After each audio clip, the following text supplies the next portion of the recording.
சற்று முன் நாடாளுமன்றத்திற்கு வருகை தந்த ஜனாதிபதி வெளியிட்ட முக்கிய அறிவிப்பு.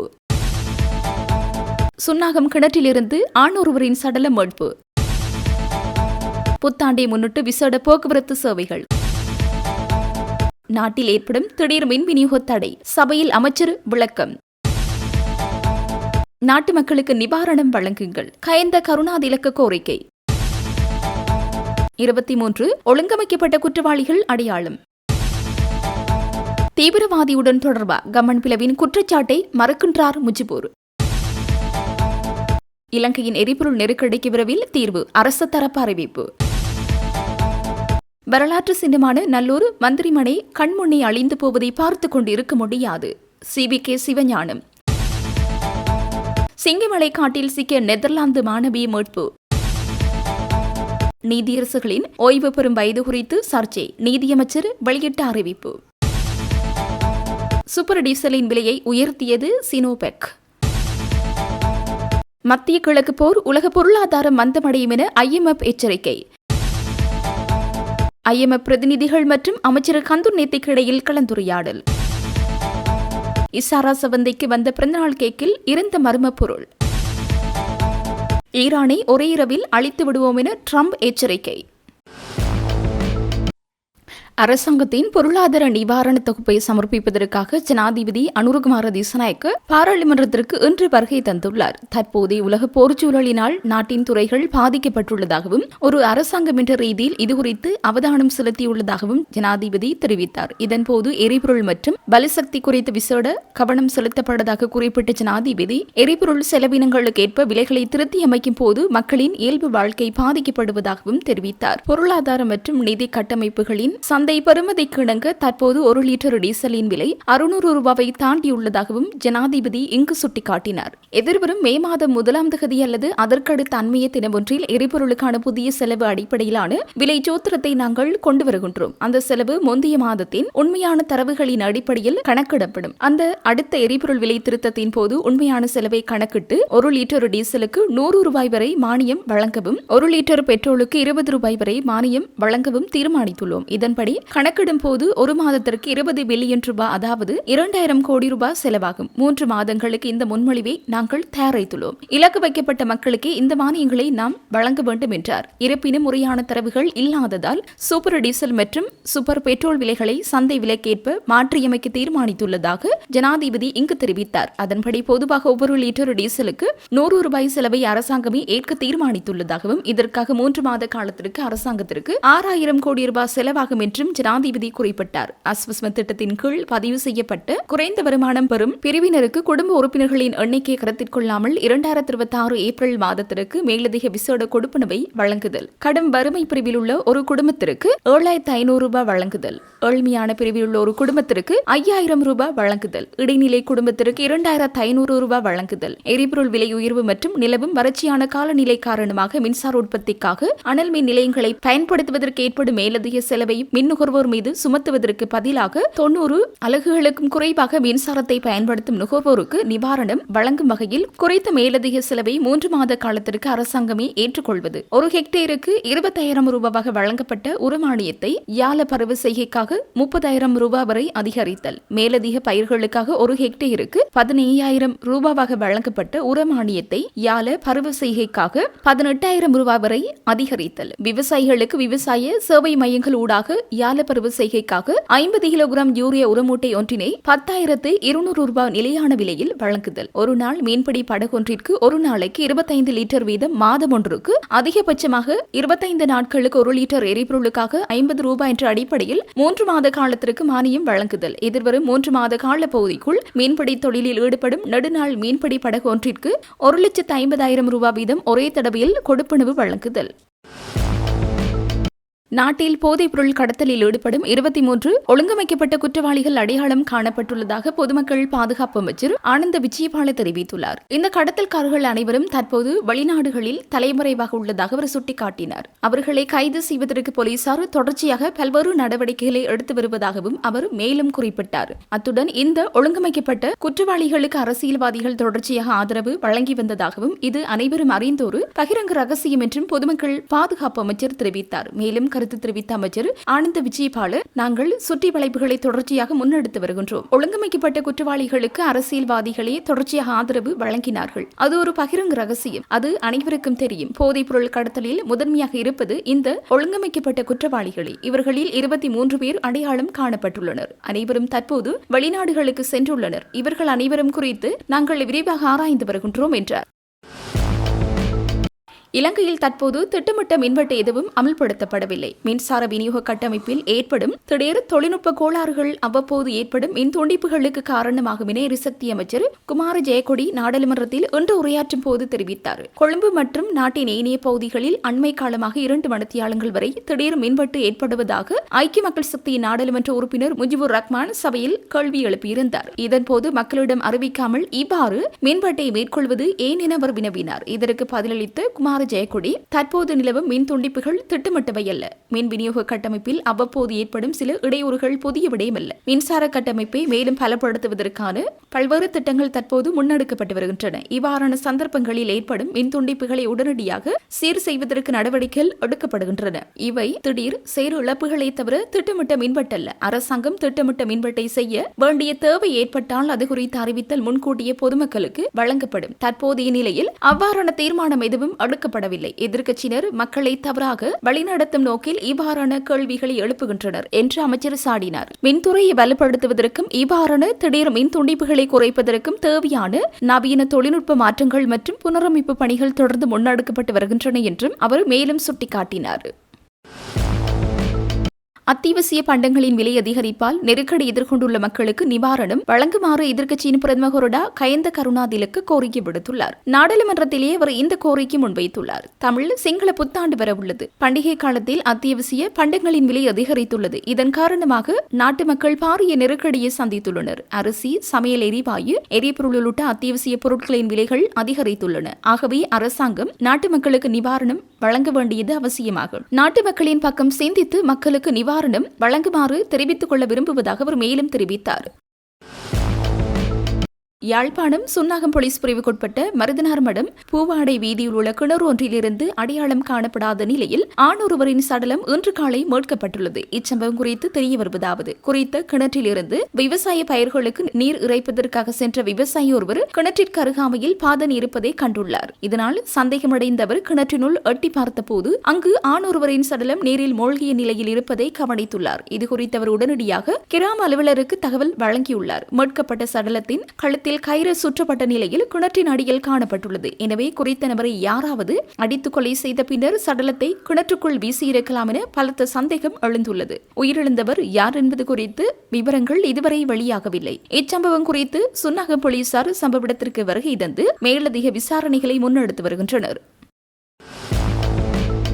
ஹெட்டன் சிங்கமலை வனப்பகுதியில் மலை உச்சியில் வழி தெரியாமல் தவித்துக் கொண்டிருந்த நெதர்லாந்து நாட்டு யுவதியொருவரை ஹெட்டன் போலீஸ் நிலைய குற்றத்தடுப்பு பொறுப்பதிகாரி உள்ளிட்ட போலீஸ் குழுவினர் பாதுகாப்பாக மீட்டுள்ளனர். நெதர்லாந்தின் ஆம்ஸ்டர்டாம் பகுதியைச் சேர்ந்த 20 வயதுடைய லூனா டுகாட் எனும் இந்த யுவதி ஒரு பல்கலைக்கழக மாணவியாவார். அவர் தனது பல்கலைக்கழகத்தைச் சேர்ந்த ஏனைய மாணவர்களுடன் இலங்கைக்கு வருகை தந்து ருகுணு பல்கலைக்கழகத்துடன் இணைந்து கல்வி கற்று வருகின்றார். இதற்கிடையில் கல்விசார் ஆய்வு பணிக்காக தனது நண்பர்கள் சிலருடன் இணைந்து கடந்த சில நாட்களுக்கு முன்னர் ஹெட்டன் சிங்கமலை மலை உச்சியை ஏறுவதற்கு சென்றுள்ளார். அதன்படி நேற்று காலை உச்சிமலை பகுதியை பார்வையிடச் செல்வதாக கூறிவிட்டு வனப்பகுதிக்குள் சென்ற அவர் மீண்டும் திரும்புவதற்கான வழியை கண்டறிய முடியாமல் காட்டில் சிக்கியுள்ளார். பின்னர் அவர் இதுகுறித்து உரிய அதிகாரிகளுக்கு தெரியப்படுத்தியதை தொடர்ந்து ஹெட்டன் போலீசாருடன் இணைந்து அவரை தேடும் நடவடிக்கை முன்னெடுக்கப்பட்டது. இதனைத் தொடர்ந்து ஹெட்டன் போலீஸ் நிலைய குற்றத்தடுப்பு பிரிவின் பொறுப்பதிகாரி உள்ளிட்ட அதிகாரிகள் குழுவினர் பெரும் முயற்சிக்கு மத்தியில் சிங்கமலை காடு ஊடாக மலை உச்சிக்கு சென்றனர். அங்கு மலை உச்சியில் உள்ள பாறையொன்றின் மீது அமர்ந்திருந்த அந்த யுவதியை அவர்கள் பாதுகாப்பாக மீட்டதுடன் காட்டிற்குள்ளேயே அவருக்கு உணவு மற்றும் பானங்களை வழங்கி ஹெட்டன் போலீஸ் நிலையத்திற்கு அழைத்து வந்தனர்.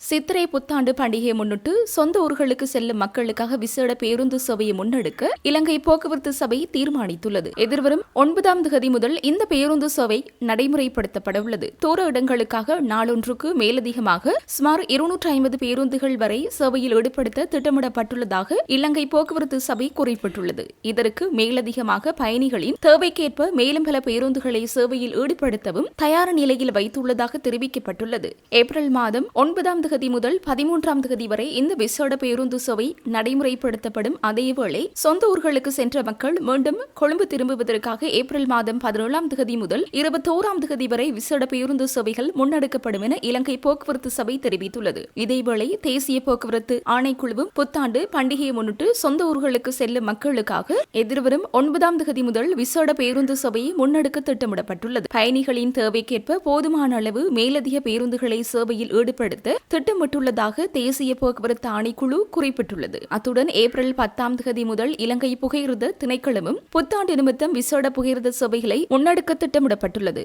கரையோர மார்க்கம், வடக்கு மற்றும் பிரதான மார்க்கங்களில் தற்போது பயணிக்கின்ற புகையிரதங்களுக்கு மேலதிகமாக மேலும் சில விசேட புகையிரதங்களை சேவையில் ஈடுபடுத்த திட்டமிடப்பட்டுள்ளதாக புகையிரத திணைக்களம் தெரிவித்துள்ளது. மீன்பிடி படகுகளுக்கு எரிபொருள் மானியம் வழங்குவதற்கு அமைச்சரவை அங்கீகாரம் கிடைத்துள்ளது. இதன்படி சிறிய ரக படகுகளுக்கு 1 லிட்டர் எரிபொருளுக்காக 50 ரூபாவும், நெடுநாள் மீன்பிடி படகுகளுக்கு ஒரு பயணத்திற்காக 1,50,000 ரூபாவும் மானியமாக வழங்கப்பட உள்ளது. இந்த மானிய திட்டம் ஏப்ரல் 20ஆம் தேதி முதல் நடைமுறைப்படுத்தப்படும் என கடற்றொழில் அமைச்சு அறிவித்துள்ளது.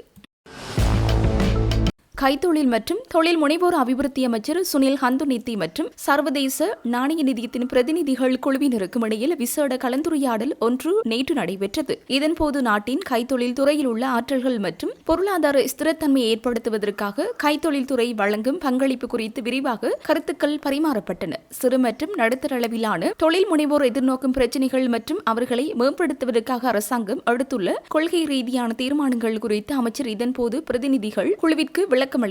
இலங்கை தற்போது முன்னெடுத்து வரும் பொருளாதார சீர்திருத்த செயல்பாட்டில் கைத்தொழில் துறையின் வளர்ச்சியின் முக்கியத்துவம் சர்வதேச நாணய நிதிய பிரதிநிதிகளால் இதன்போது பாராட்டுக்குள்ளாக்கப்பட்டது. உற்பத்தி பொருளாதாரத்தை நோக்கிய பயணத்தில் நிலவும் தடைகளை நீக்குதல், ஏற்றுமதி செயற்பாடுகளை எளிமைப்படுத்துதல் மற்றும் வெளிநாட்டு முதலீடுகளுக்கு சாதகமான சூழலை உருவாக்குதல் குறித்தும் இதன்போது கவனம் செலுத்தப்பட்டது. சர்வதேச நாணய நிதியத்தின் வேலை திட்டத்திற்கு இணையாக உள்நாட்டு கைத்தொழிலாளர்களுக்கு வழங்கக்கூடிய நிவாரணங்கள் மற்றும் நிதி வசதிகள் குறித்தும் இரு தரப்பினருக்கும் இடையில் கலந்துரையாடப்பட்டதாக கைத்தொழில் மற்றும் தொழில் முனைவோர் அபிவிருத்தி அமைச்சு மேலும் அறிவித்துள்ளது. இம்மாத நடுப்பகுதியிலிருந்து இலங்கைக்கு எரிபொருள் விநியோகத்தை ஆரம்பிப்பதற்கு ரஷ்யாவுடன் அரசியல் ரீதியான உடன்பாடு எட்டப்பட்டுள்ளதாக போக்குவரத்து அமைச்சர் விமல் ரத்நாயக்க தெரிவித்துள்ளார். வெளிநாட்டு ஊடகம் ஒன்றுக்கு வழங்கிய நேர்காணலிலேயே அமைச்சர் இந்த விடயத்தினை குறிப்பிட்டுள்ளார். எரிபொருள் விநியோகம் தொடர்பாக அரசியல் ரீதியான அனைத்து பேச்சுவார்த்தைகளும் நிறைவடைந்துள்ளதுடன் 2 நாடுகளுக்கும் இடையே இணக்கப்பாடு எட்டப்பட்டுள்ளதாக குறிப்பிடப்பட்டுள்ளது. இந்த நிலையில் ஏப்ரல் மாத நடுப்பகுதியிலிருந்து ரஷ்யாவிலிருந்து இலங்கைக்கு எண்ணெய் விநியோகம் ஆரம்பிக்கப்படும் என எதிர்பார்க்கப்படுகிறது. இதற்கான தொழில்நுட்ப மற்றும் நிதி சார்ந்த இறுதிக்கட்ட விவரங்கள் தற்போது இறுதி செய்யப்பட்டு வருகின்றதாக சுட்டிக்காட்டப்பட்டுள்ளது. எனவே இலங்கையில் தற்போது நிலவும் எரிபொருள் தட்டுப்பாடு மற்றும் மின்சார தடைகளுக்கு தீர்வாக ரஷ்யாவின் இந்த எண்ணெய் விநியோகம் அமையும் என எதிர்பார்க்கப்படுகின்றமை குறிப்பிடத்தக்கது. யாழ்ப்பாணத்தின் தொன்மையான வரலாற்று சின்னமான நல்லூர் மந்திரிமனை கண்முன்னே அழிந்து போவதை பார்த்துக் கொண்டு இருக்க முடியாது என இலங்கை தமிழரசு கட்சியின் தலைவர் CVK சிவஞானம் தெரிவித்துள்ளார். அதனை புனரமைப்பது தொடர்பாக நல்லூர் மந்திரிமனையின் நம்பிக்கை பொறுப்பாளர்களும் தொல்லியல் திணைக்களமும் இணைந்து 2 வாரங்களுக்குள் ஒரு முடிவுக்கு வர வேண்டும் என அவர் அழைப்பு விடுத்தார். யாழ்ப்பாணத்தில் உள்ள அவரது இல்லத்தில் இடம்பெற்ற ஊடக சந்திப்பில் கருத்து தெரிவித்த போது இதனை தெரிவித்தவர் மேலும் தெரிவிக்கையில், இன்னும் ஒரு மழை வந்தால் அந்த கட்டிடம் முழுமையாக இடிந்துவிடக்கூடிய நிலையில் இருக்கின்றது. பாராமுகமாக இருந்தால் அழிந்துவிடும் என்ற தென்னிலங்கை நிகழ்ச்சி நிரலுக்கு துணை போவதாக இருந்துவிடக்கூடாது என்றும் தெரிவித்தார். நல்லூர் மந்திரிமனை அழியும் அபாயத்தில் உள்ளது. அதன் ஒரு பகுதி கடந்த மழைக்கு இடிந்து விழுந்துள்ளது. அதன் அருகில் வசிப்பவன் என்ற வகையில் எனக்கு அது தொடர்பாக அக்கறை உள்ளது. கடந்த காலத்திலும் பல முயற்சிகள் எடுத்தும் எதுவும் சாத்தியப்படவில்லை. அது ஒரு நம்பிக்கை பொறுப்பாளர்களின் சொத்தாக இருக்கின்றது. இது தொடர்பாக அவர்கள் விரைவாக கவனத்தில் எடுக்க வேண்டும். நம்பிக்கை பொறுப்பாளர்கள் ஒரு முடிவுக்கு வந்து அல்லது தொல்லியல் திணைக்களத்துடன் இணைந்தோ இவற்றை செயல்படுத்த வேண்டும். நிதி சம்பந்தமான விடயங்களுக்கு நாங்கள் ஏற்பாடு செய்வோம். நல்லூர் மந்திரிமனையை நம்பிக்கை பொறுப்பாளர் புனரமைப்பு செய்வது என்று சொன்னால் ஏற்கனவே நிதி இல்லை என்று தெரிவித்தார்கள். அதற்கு செலவில்லாமல் நாங்கள் நிதியுதவி செய்வதாக உறுதியளிக்கின்றோம். அந்த முடிவுக்கு அவர்கள் வர வேண்டும். இல்லை என்றால் தொல்லியல் திணைக்களம் பொறுப்பெடுத்து செய்வதற்கு நம்பிக்கை பொறுப்பாளர்கள் அங்கீகாரம் வழங்க வேண்டும். அந்த அங்கீகாரத்தினூடாக திணைக்களத்துடன் நாங்கள் ஒரு சிறியொரு அமைப்பை உருவாக்கி நிதியை பெற்று இந்த வேலையை உடனடியாக செய்ய முடியும். ஆகக்கூடியது 2 கிழமைகளுக்குள் இதனை நிறைவேற்றுவதற்கான முயற்சி ஆரம்பிக்கப்பட வேண்டும். நல்லூர் மந்திரிமனையை இவ்வாறு விடுவது முழுமையாக அழிய விடுவது தான் நோக்கமா என்ற ஆதங்கம் பலரிடம் உள்ளது. அதற்கு அருகில் இருப்பதால் எனக்கும் அந்த ஆதங்கம் உண்டு. யாழ்ப்பாணம் தமிழ் மன்னரின் ஒரேயொரு வரலாற்று சின்னம் அழிவடைந்து போவதை ஏற்க முடியாது. அதற்கான அக்கறையோடு கடந்த காலங்களிலிருந்து பல முயற்சிகள் எடுக்கப்பட்டாலும் இரண்டு சாரார்களும் ஒவ்வொரு தடையை போட்டு வந்திருக்கின்றார்கள். நான் யாரையும் குற்றம் சாட்ட விரும்பவில்லை. தற்போது இந்த விடயம் முன்னெடுக்கப்பட வேண்டும். இது சாரரும் தங்கள் பதிலை 2 கிழமைகளுக்குள் வெளிப்படுத்தும்படி கேட்டுக்கொள்கிறேன் என்றார்.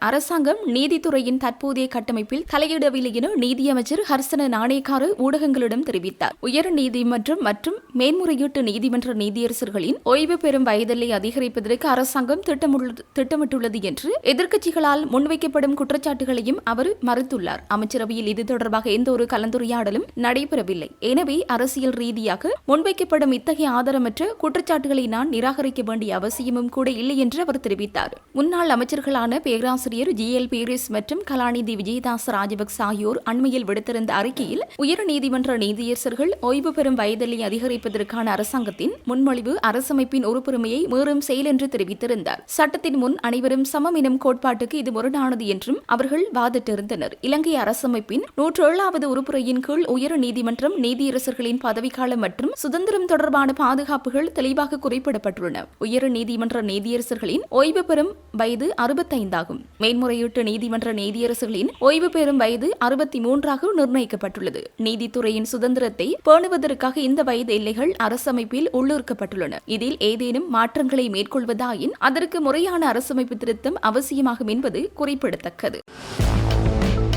ஐக்கிய மக்கள் சக்தியின் நாடாளுமன்ற உறுப்பினர் முஜிபுர் ரஹ்மானுக்கும் IS அமைப்பைச் சேர்ந்த நபருவருக்கும் இடையில் தொடர்பு இருந்ததாக முன்னாள் அமைச்சர் உதய கமன்பில குற்றச்சாட்டை முன்வைத்துள்ளார். எனினும் இந்த குற்றச்சாட்டை முஜிபுர் ரஹ்மான் முற்றாக நிராகரித்துள்ளார். நேற்று நடைபெற்ற ஊடகவியலாளர் சந்திப்பின் போதே உதய கமன்பில இந்த குற்றச்சாட்டை முன்வைத்தார். 2019 உயிர்த்த ஞாயிறு குண்டு தாக்குதல் தொடர்பான விசாரணைகளின் போது இந்தியாவில் உள்ள IS தீவிரவாதி ஒருவருடன் முஜிபுர் ரஹ்மானுக்கு தொடர்பு இருந்ததை பயங்கரவாத விசாரணை பிரிவு கண்டறிந்ததாக அவர் தெரிவித்தார். இந்த தொடர்பு குறித்து முஜிபுர் ரஹ்மானிடம் விசாரணை நடத்த பயங்கரவாத விசாரணை பிரிவு திட்டமிட்டிருந்த போதிலும் உயர்மட்ட காவல்துறை அதிகாரி ஒருவரின் தலையீட்டினால் அந்த விசாரணை தடுத்து நிறுத்தப்பட்டதாக கமன்பில மேலும் குற்றம் சாட்டினார். இலங்கையில் தீவிரவாதம் குறித்த விசாரணைகளை முஜிபுர் ரஹ்மான் ஆரம்பத்திலிருந்து எதிர்த்து வந்ததாகவும் அவர் குறிப்பிட்டார். உதய கமன்பிலவின் இந்த குற்றச்சாட்டை மறுத்துள்ள நாடாளுமன்ற உறுப்பினர் முஜிபுர் ரஹ்மான் இது உண்மையான சூத்திரதாரிகளை கண்டறியும் விசாரணைகளை திசை திருப்பும் முயற்சி என தெரிவித்துள்ளார். எனக்கு தொடர்பு இருந்திருந்தால் அவர்கள் ஆட்சியில் இருந்தபோது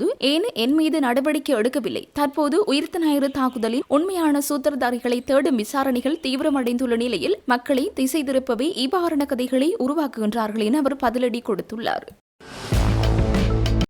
சினோபெக் நிறுவனம் இன்று நள்ளிரவு முதல் அமலுக்கு வரும் வகையில் சூப்பர் டீசலின் விலையை அதிகரித்துள்ளது. இதன்படி 572 ரூபாவாக காணப்பட்ட 1 லிட்டர் சூப்பர் டீசலின் விலை 28 ரூபாவால் அதிகரிக்கப்பட்டுள்ளது. இதற்கமைய அதன் புதிய விலை 600 ரூபாவாகும். இது தொடர்பாக விடுக்கப்பட்டுள்ள அறிவித்தலில் ஆக்டேன் 92 ரக பெட்ரோல் மற்றும் லங்கா ஓட்டோ டீசல் ஆகியவற்றுக்கு அரசாங்கத்தினால் அங்கீகரிக்கப்பட்ட சில்லறை விலைகள் முறையாக பின்பற்றப்பட்டுள்ளதாக தெரிவிக்கப்பட்டுள்ளது. எனினும் ஆக்டேன் 95 பெட்ரோல் மற்றும் லங்கா சூப்பர் டீசல் போன்றவற்றுக்கான விலைகள் அரசாங்கத்தின் அனுமதியுடன் நிலவும் சர்வதேச சந்தை விலைகளின் அடிப்படையில் தீர்மானிக்கப்படும் என அந்த அறிவித்தலில் குறிப்பிடப்பட்டுள்ளது. அரசாங்கத்தின் அங்கீகாரம் மற்றும் ஒழுங்குமுறை தேவைகளுக்கேற்ப மேற்கொள்ளப்படும் திருத்தங்களுக்குட்பட்டு மறு அறிவித்தல் வரை இந்த விலைகள் நடைமுறையில் இருக்கும் என்று சினோபெக் நிறுவனம் மேலும் தெரிவித்துள்ளது. கொழும்பு நீதவான் நீதிமன்ற கூண்டில் வைத்து திட்டமிட்ட குற்றக்குழு உறுப்பினர் கணேமுள்ள சஞ்சீவ சுட்டுக் கொல்லப்பட்ட சம்பவம் தொடர்பில் கைது செய்யப்பட்டு தடுப்பு காவலில் வைக்கப்பட்டுள்ள பெண் சந்தேக நபருக்கு வழங்கப்பட்ட பிறந்தநாள் கேக் தொடர்பில் விசேட விசாரணைகள் ஆரம்பிக்கப்பட்டுள்ளன. இந்த சம்பவம் குறித்து கொழும்பு குற்றத்தடுப்பு பிரிவினர் மேலதிக நீதவான் கசுன் காஞ்சன தசநாயக்க முன்னிலையில் சில முக்கிய தகவல்களை முன்வைத்தார். கணேமுள்ள சஞ்சீவ கொலை வழக்கின் 15வது சந்தேக நபராக பெயரிடப்பட்டுள்ள இசாரா சவந்தி என்பவரை கொழும்பு குற்றத்தடுப்பு பிரிவினரால் தடுத்து வைத்து விசாரணைக்கு உட்படுத்தப்பட்டு வருகின்றார். கடந்த மார்ச் 29ஆம் தேதி இவரது பிறந்த நாளை முன்னிட்டு கொழும்பு குற்றத்தடுப்பு பிரிவுக்கு கேக் ஒன்று கிடைத்துள்ளது. குறித்த கேக்கில் ஏதேனும் விஷ ரசாயனங்கள் அல்லது போதைப் பொருட்கள் கலக்கப்பட்டிருக்கலாம் என காவல்துறை சந்தேகம் வெளியிட்டுள்ளது. இது தொடர்பில் முழுமையான விசாரணைகளை ஆரம்பித்துள்ளதாக தெரிவித்த காவல்துறையினர் குறித்த கேக்கை அரசு ரசாயன பகுப்பாய்வாளரிடம் ஒப்படைத்து அறிக்கை பெறுவதற்கு நீதிமன்றத்திடம் அனுமதி கோரினார். சந்தேகத்திற்குரிய கேக்கை உடனடியாக அரசு ரசாயன பகுப்பாய்வாளரிடம் ஒப்படைக்குமாறு உத்தரவிட்ட மேலதிக நீதிவான் நீதவான் இது தொடர்பான விசாரணை அறிக்கையை விரைவில் நீதிமன்றத்தில் சமர்ப்பிக்குமாறும் காவல்துறைக்கு கட்டளையிட்டார். சந்தேக நபரான இஷாரா சபந்தி முதலில் 90 நாட்கள் தடுப்பு காவலில் வைத்து விசாரணைக்குட்படுத்தப்பட்டார். தற்போது மேலும் 90 நாட்கள் அவரை தடுத்து வைத்து விசாரிக்க நீதிமன்றம் அனுமதி வழங்கியுள்ளது. இவருடன் தொடர்புடைய விசாரணைகளை விரிவுபடுத்தி இவரை நீதிமன்றத்தில் முன்னிலைப்படுத்துமாறு கொழும்பு பிரதம நீதவான் கடந்த வாரம் காவல்துறைக்கு உத்தரவிட்டிருந்தமை குறிப்பிடத்தக்கது.